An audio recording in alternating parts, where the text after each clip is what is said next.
Hello. Let's make sure that this is going live. All right, it looks like I am live here in our Healthy Runner Facebook group. Let's see if anybody is out there in Facebook world. All right. Well, hello and welcome to episode 113 of the Healthy Runner podcast, where we help you get stronger, run faster, and become lifelong injury-free runners.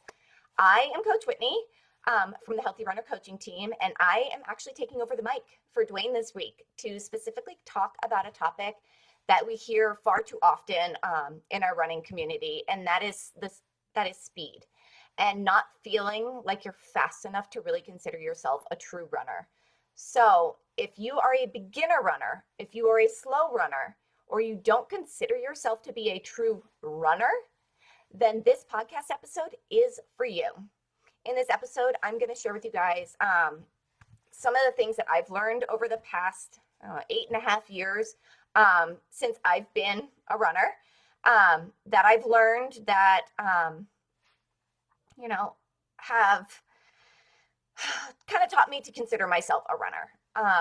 Because no matter how fast you go, no matter how slow you go, whether you are training for your first 5K or your 100 miler, you are a runner. The fact that you've strapped on those shoes, you've gone out the door, you are a runner, and you should consider yourself such. So for those of you that don't know me, like I said, my name is Coach Whitney. I live in Tucson, Arizona, so quite a bit away from the rest of the coaching team with Healthy Runner. I live here with my husband, our 3 kids, our dog Olaf, who is not a white dog. He does not look anything like the snowman, but we live out here in Arizona and we absolutely love it. The weather here for running is pretty awesome year round. I will say I would trade my summer runs with you guys, but that's okay. So I've been a runner for about 8.5 years. I started running right after my son Will was born, and I got bit by the running bug and have been running really ever since. I have been a running coach with Healthy Runner for the past year.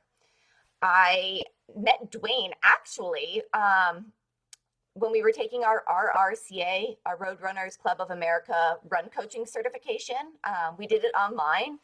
And we were paired up for one of the breakaway sessions, and we met and we bonded over the fact that he lives in Connecticut, which is where I grew up.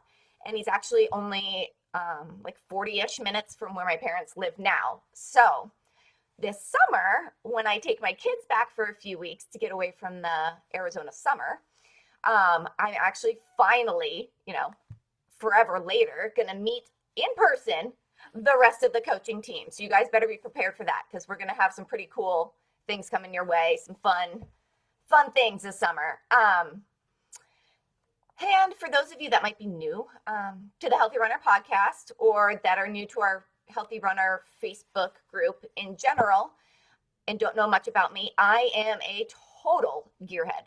I like all things running. I like trying new things. I want to try the latest shoes, the latest hydration packs and sunglasses and socks and all the things. So if you ever have any questions about anything gear related, feel free to shoot them my way, because I guarantee you I've tried at least 1 or 2 of whatever you're curious about, and can give you my honest opinion, because there definitely are things that you try as a runner and you try them once and then you don't try them anymore. So anyways, I digress. Let's get on to our topic for today. Are you a slow runner, a new runner? You need to start considering yourself a runner, regardless of your pace, regardless of how many times you've run. You are a runner. The fact that you are here listening to this podcast or watching this live means that you are a runner, and that you should be considering yourself a runner.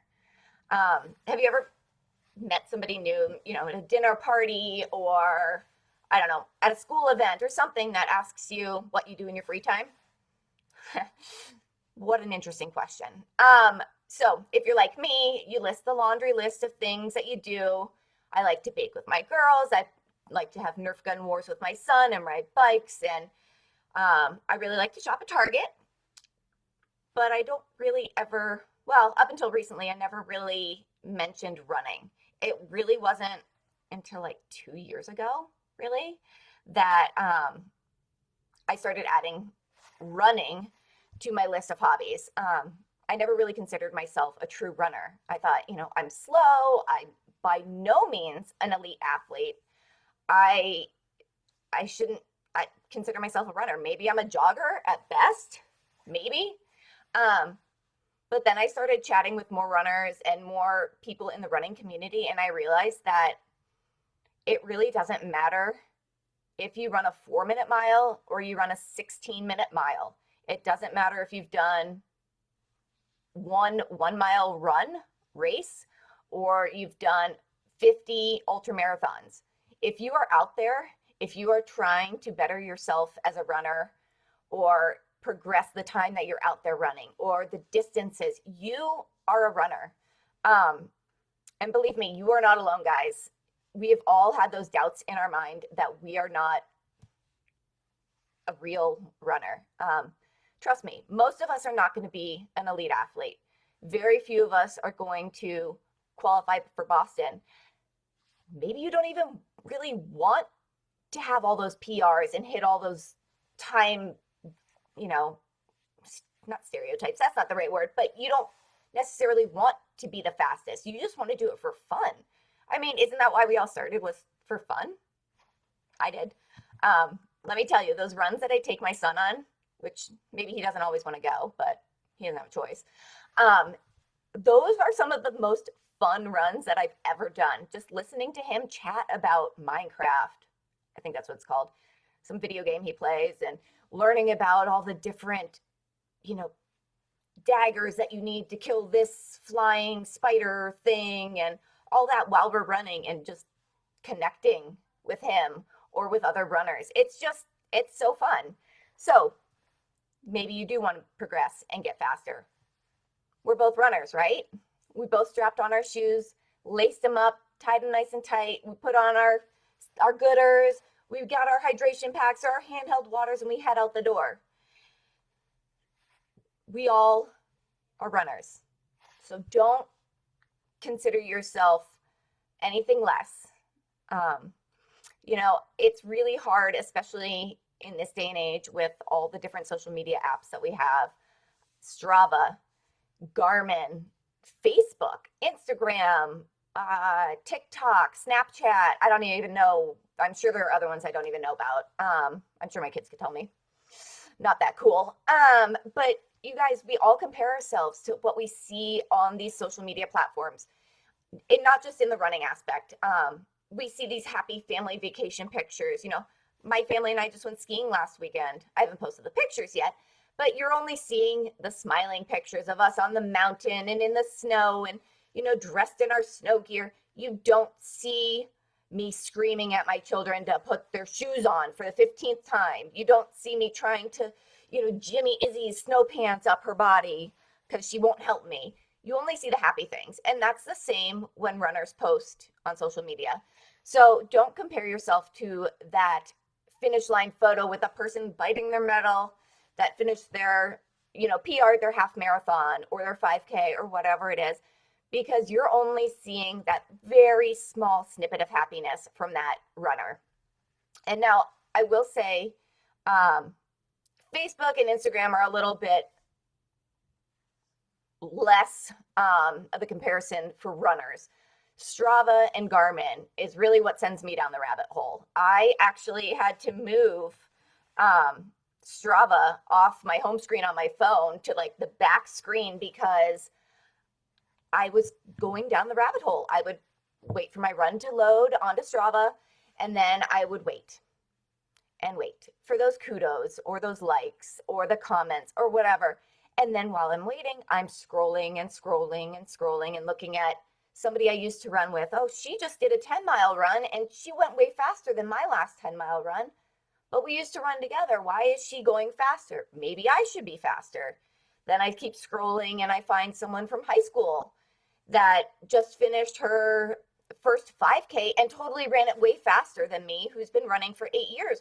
That's not right. How is she doing that? What is she doing? And then you go and you keep looking and you scroll and you scroll. And next thing you know, 20 minutes has gone by and all you've done is compared yourself, your running journey, to the running journey of people that are totally different from you, have a totally different running background.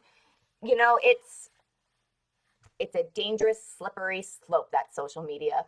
So if you're like me and you tend to scroll and compare yourself and, you know, start thinking maybe you should be doing things differently, maybe you should be doing things differently, but let's put away the social media first. Let's worry about our journey and where we are and where we started and how far we've come as runners. I know we all start from scratch, basically, as runners. We start not having a running background. We start with those walk, run intervals. We start slow. You can't start running and expect to be able to run 20 miles the first week, or 20, even like a 4-mile run all at once in that first week. That's just not realistic. That's not going to happen. And it's not safe. It's not smart. And you're probably going to get injured. So if you are a new runner and you are looking to get started and progress as a runner, start with some walk run intervals. Maybe you start with 3 minutes of walking and a minute of running at a slow pace. You're not sprinting. Then maybe you do that for a week, and then you progress to 2 minutes of walking and 1 minute of running until you're running that full mile by yourself, completely running. It's going to be fabulous. I have a very awesome one-on-one client that I work with, Trisha. She is absolutely amazing. She's a busy mom. She's got this sweet, sweet little girl, and she's always pushing her in the stroller. And I started working with her back in November, and when we started, she was doing walk-run intervals, and I think we had her starting with 5 minutes of walking and a minute of running. It may have been 4, but gradually we progressed to running, and 2 weeks ago, she ran her first 5K, ran the 5K, and totally crushed it, absolutely crushed it. I got on a call with her, I think it was earlier this week, and she was just so excited. She did it. She was so proud of herself. I'm proud of her. It was just amazing. So guys, if you are a new runner, you are a runner, and you are going to progress, and you are going to get better and faster and stronger, and you are going to absolutely love the sport, because once you get bit by that bug, let me tell you, it sticks around for a while. So you need to be patient with the process too, because starting off as a new runner, like I said, you don't want to jump out and do a 5-mile run that first day, right? You don't want to get hurt. You need to be patient. You need to trust the process. You need to take the time, because you are doing a new activity, which is putting all new stress on your body. It's putting stress on your muscles. It's putting stress on your heart and your lungs and your mind. And you are doing this incredibly awesome, complex activity that your body needs time to adjust. You need to be patient, because you will get there. I promise. Trust me.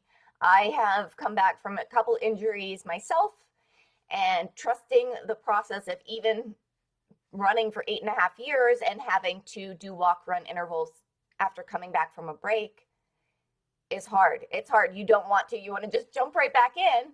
But when you do that, you end up injuring yourself. I did that. I did that in May. I took a few days off. It was more than that. It was probably 2 weeks off. And I jumped right back into my training with my buddies, going their pace. And I ended up tearing my hamstring. So be patient. Take the time that your body needs to adjust or readjust to doing the awesome activity of running. If you guys are looking for more information about how to begin as a runner, we have a couple older podcasts, or previous podcasts, I should say, about the topic. In episode 15 of the Healthy Runner podcast, Coach Kat and Coach Dwayne talk about starting off as a runner and being a beginner runner. and they drop some really awesome information, really awesome. I will put the link to that in the comments if I can figure that out. And then we also did an interview in, I want to say February or March of last year with Mo and Harrison Crump from the Marathon Runners for Beginners. It was episode 52 of the Healthy Runner podcast, and they talk about some really awesome tips and really awesome strategies and things to do if you are a beginner runner. So I just dropped both of those in the comments. If you are listening to this on one of your runs, or you're just listening to the podcast, it will be in the show notes for you. I'm going to try and keep this brief, guys, because it's Wednesday evening and, you know, life gets busy. But listen to those podcasts. Go back and listen. They're great. If you have any questions, you can always reach out to myself or any of the other coaching team. We are always around, always willing to help and eager to get to know more runners. So if you guys are watching this live or you're listening to the podcast on one of your runs and you are ready to take action and get the accountability that you deserve to unlock your greatest potential as a runner, we would love to chat with you. We offer a pretty awesome 16-week one-on-one run coaching program to help you get faster, run stronger, and become a lifelong injury runner.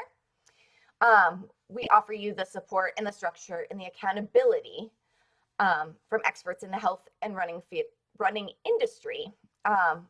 When we do our 16-week, our one-on-one coaching, we offer you guys personalized, tailored to you, unique running plans, strength training plans. And we understand we're parents, we work, we have all the things going on too. So we will help you make sure that we get the plan set to fit your life, to fit your needs, and to get you to your goals. If you'd like to learn more about our coaching program, you can visit our website. You can visit programs.sparkyourtraining.com/coaching. And there's actually a really cool behind the scenes video tour that Dwayne put together where you can actually hear from some of the runners that we have helped over the past, handful of years get to their running goals. So I wanted to thank you guys, everybody here who's on this Facebook Live. Like I said, I'm going to try and keep it short for you guys tonight because this was I didn't really post about this or advertise in advance. So thank you for everyone that jumped on the live here. And thank you everyone in the podcast world for listening. We really appreciate all of you catching this and listening to this. You can catch us in the replay as well on our Healthy Runner Facebook group and in our Spark Your Training YouTube channel. Remember, guys, every week we go live within our Healthy Runner Facebook group. Check out our events tab. We have all of the cool upcoming events and interesting guests that we're going to have on our show. And we would love for you to drop some suggestions or questions that you have so we can answer your questions, talk about topics that you're interested in. And again, guys, thank you so much. Remember, stay active, stay healthy, and just keep running. Until next time, guys, I'll talk to you later. Bye.